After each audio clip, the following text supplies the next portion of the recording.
Si votre batterie ne prend plus la charge et que le chargeur clignote de cette façon ou de cette façon-là ou de cette façon-là aussi, je vais vous donner la solution. Pour la première étape, vous ne la branchez pas en parallèle avec une autre pour faire remonter la tension. Non, non, non et non, et je vais vous expliquer pourquoi. Putain, je suis vachement grisonnant quand même.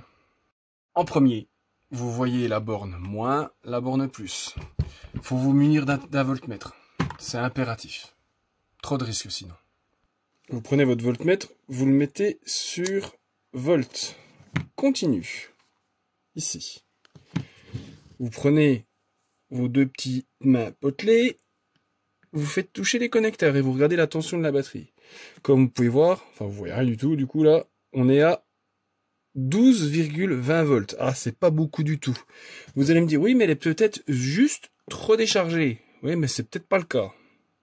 Dans le meilleur des cas, effectivement, ça peut être juste trop déchargé. Donc ça voudrait dire que les 5 accus sont un peu plus de 2 volts. Donc 2 volts 2, donc c'est très très bas. Mais il peut simplement y en avoir une de cramée. Et c'est dans ce cas-là qu'il faut impérativement ne pas mettre la batterie en parallèle. S'il y a une rangée qui est cramée, en fait vous avez le risque déjà de faire couler l'accu, ça peut surchauffer et ça peut brûler. C'est très rare, mais ça peut arriver. Et vous pouvez cramer aussi de la batterie avec laquelle vous avez mis en parallèle. Et ça serait pas très rigolo. On va l'ouvrir ensemble. Maintenant que les vis sont enlevées, on ouvre tout ça. Et on regarde ce qui s'est passé. Donc c'est les nouvelles générations avec la petite carte là qui est intégrée. Et ça c'est super pratique. Donc là ce qu'il faut faire à ce moment-là, je vais vous montrer de plus près. On sait que à chaque extrémité, il y a 12 volts environ. Donc là, on a le moins, là on a le plus. Là on a 12 volts 20. Donc après, on m'a souvent posé la question, mais comment on peut savoir que si c'est la rangée du haut ou la rangée du bas qui est cramée? En général, quand il y en a une qui est cramée en bas, l'autre du dessus elle est cramée aussi. La tension du bas est égale à la tension du dessus. Vu que c'est en parallèle, en fait, la tension s'égalise. Donc en fait, ce que vous faites, vous prenez votre pin et vous la mettez ici. Et vous regardez combien là il y a. Là, on a 2,80. Après, vous regardez ici. Après, si vous vous trompez vous faites le mauvais truc, il n'y aura pas de souci. Ça sera juste pas la bonne valeur. Mais nous, ce qu'on veut, c'est ça. Voilà. 2,80. Là, si on va ici, 2,80. Après, on va ici. Ah, vous voyez celle-là? Elle n'est pas ouf, hein. Après, on va ici, 2,80. Voilà. Si vous avez un doute avec les pins ici, vous faites directement ici. Regardez, vous prenez directement ici. Et vous aurez vos valeurs directes. Donc là, après que ça soit moins quelque chose, on s'en fout dans le final, dans l'absolu. Donc là, c'est bon. 2,80. Alors donc là, ce qu'on peut constater, c'est que ce rangée-là, elle est basse. Donc elles sont décalées. Ici 2,80. Ici 2,80. Alors, dans l'absolu, tant qu'elles sont pas à 0, on peut quand même essayer de les remonter. C'est pour ça que la mise en parallèle ne sert strictement à rien dans la plupart des cas, parce que là, vous avez votre rangée qui est décalée.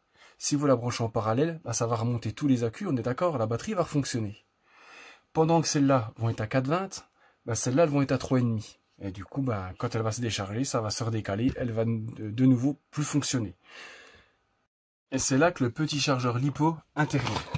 Parce que le chargeur LiPo, en fait, il est capable de charger les accus à l'unité. On peut prendre aussi une alimentation stabilisée, mais tout le monde n'a pas d'alimentation stabilisée. Tout le monde n'a pas non plus de chargeur LiPo. Un chargeur LiPo à 25-30 balles, on en trouve un, et on peut faire tout avec, et c'est super pratique. Et je vous montre ça. Donc je change les connecteurs, je mets les bons déjà. Donc là, vous vous mettez sur le mode charge, c'est à l'envers. Je vais le mettre à l'endroit, ça sera mieux.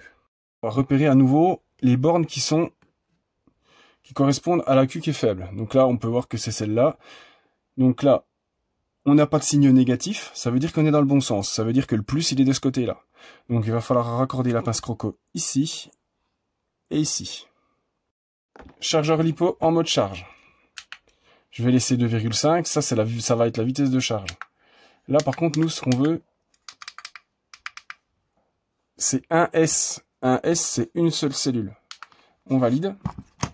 Et on branche les petites pinces croco. Et c'est là que c'est super pratique parce que là, on va prendre la pince ici.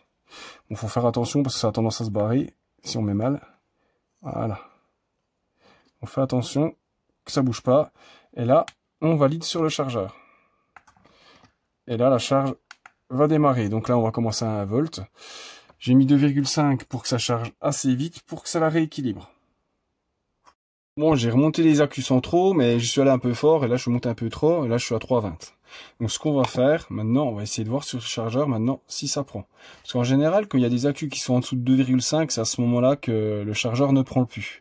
Et maintenant que celles-là, elles sont plus à 1 volt, elles sont à 3 volts et des poussières, on va essayer de mettre ça sur le chargeur. Mettre ça à l'arrache comme ça. Et hop. Ici. Et on va regarder ce qui se passe. 14 volts, c'est pas ouf. Et ben vous voyez, déjà là, ça prend la charge. Ce que je vais faire, c'est que je vais la revisser tranquillement.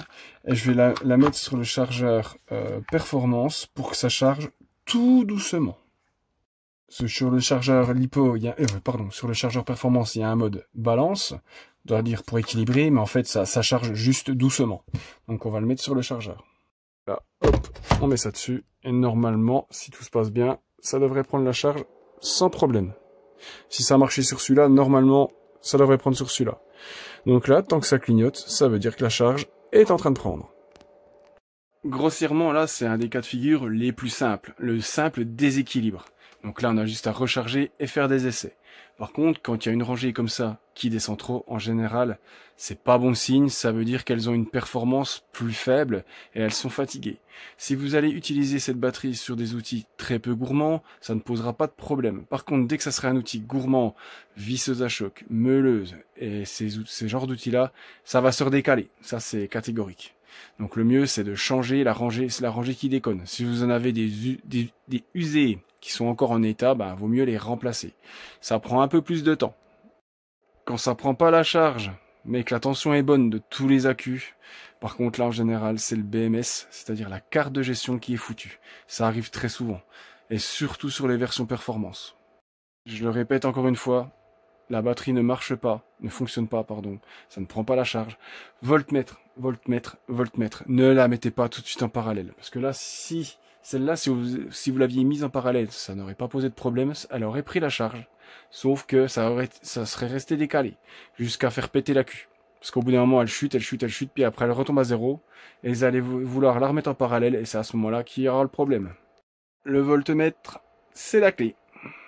J'espère que ce petit tuto vous aura plu.